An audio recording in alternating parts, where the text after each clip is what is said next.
Let's say we eat a slice of bread. We've got too many calories, perhaps. What happens? Well, the carbohydrates in that bread initially get decomposed to pyruvate and then on to acetyl-CoA. Acetyl-CoA is this big molecule whose sole purpose is to deliver acetate. So pyruvate and then acetyl-CoA build up in the mitochondria. They can't deal with it anymore, and they start redirecting the acetyl-CoA to biosynthesis of fatty acids. Let's look at how fatty acid biosynthesis works. Understanding fatty acid biosynthesis requires some basic chemistry knowledge. First thing I'd like you to understand is the key step is going to be a variation on an ester-ester condensation. I already have one video on this, but basically, if we take, say, acetyl-CoA, we form an enolate and add it to another thioester, which needn't be the same one. We form a tetrahedral intermediate. The anion comes back and removes a thiol group, and we form a 1,3-dicarbonyl. That essentially is the key step in fatty acid biosynthesis. That's the key step, but there are others. We will also need to be able to do a ketone reduction. Ketone reductions can be achieved by adding H- hydride to a carbonyl and then protonation. But where does hydride come from in a cell? It comes from NADH. NADH is a big molecule. Again, it has a warhead, and that warhead, let's abbreviate it to this system here, a dihydropyridine. Donation of electrons from the nitrogen through the six-membered ring enables a hydride, very rare thing, a hydride to leave and add to a carbonyl. Once an alkoxide is formed that's protonated, reduction is achieved in 2 steps. So NADH delivers the H-, a proton comes from somewhere else, and the elements of H2 are delivered across a CO double bond. I've talked about NAD before. NAD is the master of hydride abstraction, and I talked about that in the context of the Krebs cycle. NADH is the master of hydride donation. Another step we'll need to understand is a simple dehydration reaction. You could get away with conceptualizing it like this. Base removes a proton, forms a double bond, and the OH leaves. Probably a neater way to show this reaction is via the enolate, say of a thioester. Deprotonation of the enolate on the oxygen regenerates the carbonyl. That shifts electrons to form a double bond, and the OH- leaves. Of course, the reactions are not really happening this way. They're occurring in enzyme active sites. But to understand fatty acid biosynthesis, we need to understand what the molecules are doing. Exactly the mechanism can follow later in biochemistry. Once we've dehydrated, we've produced an enone, an alpha-beta unsaturated ketone. And we could visualize reduction of that by addition of H-, formation of an enolate, and then protonation of that on the carbon. I already have a video on FAD. FAD is also a big molecule, but we can represent the warhead here, and when it picks up hydrogen, it forms FADH2. I've talked about this in the context of removing 2 hydrogen atoms from succinate to form fumarate in the Krebs cycle. FAD is good for abstracting H2.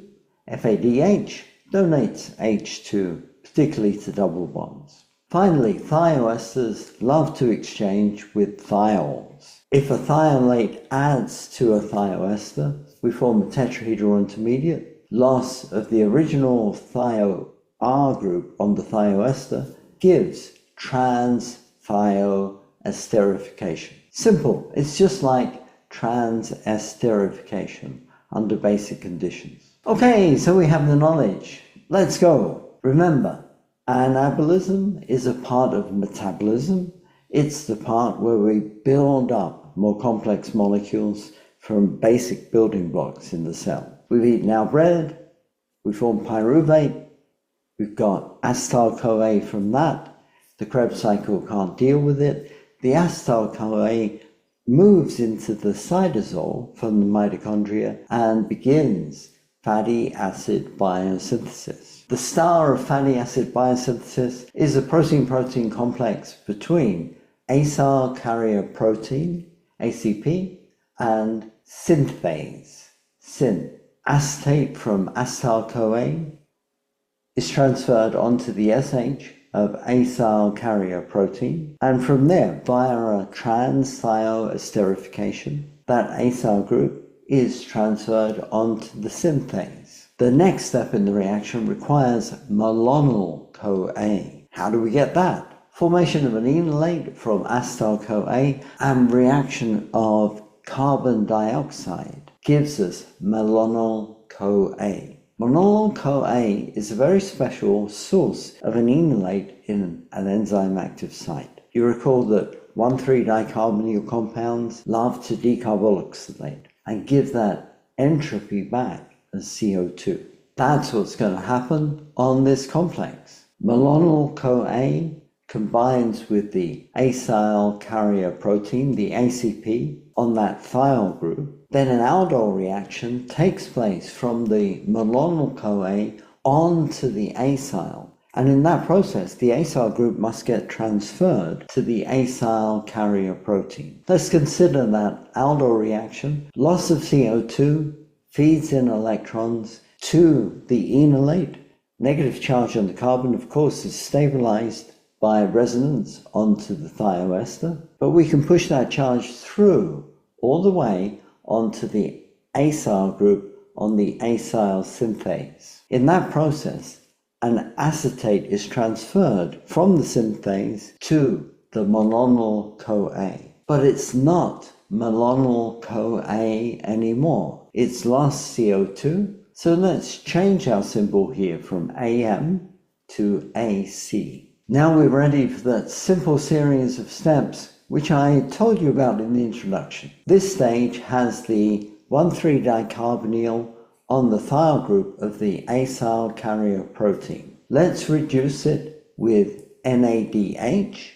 Now we have an alcohol. We can dehydrate that to an enone and then hydrogenate that with FADH2, possibly via conjugate addition of hydride, possibly via adding H2 to the double bond. That whole process has taken the acetate on the end to the alcohol, then to an alkene, and then reduced it. So that acetate on the end has transformed into an ethyl group. Symbol for an ethyl group is just ET.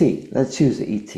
Representing that process on our diagram of the enzyme complex, acetyl-acetyl on the ACP is converted to ET-acetyl. That elongated thioester will now move from the acyl carrier protein onto the synthase, and another molecule of malonyl-CoA will add to the acyl carrier protein. Then, of course, the malonyl-CoA can react with the new acyl group, the longer chain, in an ester-ester condensation once again. So that whole acyl group will move back to the acyl carrier protein, CO2 is lost, and we convert the malonyl-CoA to an acetate.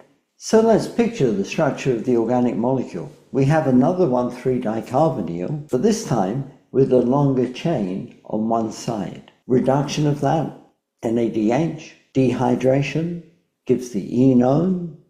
Reduction of that, FADH2, gives a longer chain. What we've done is added 2 carbons in the middle. That's an ethylene group. Let me just call that small e, T. So in our enzyme complex, we've added that ethylene group and created a 6-carbon molecule. And then, of course, the whole process can repeat again.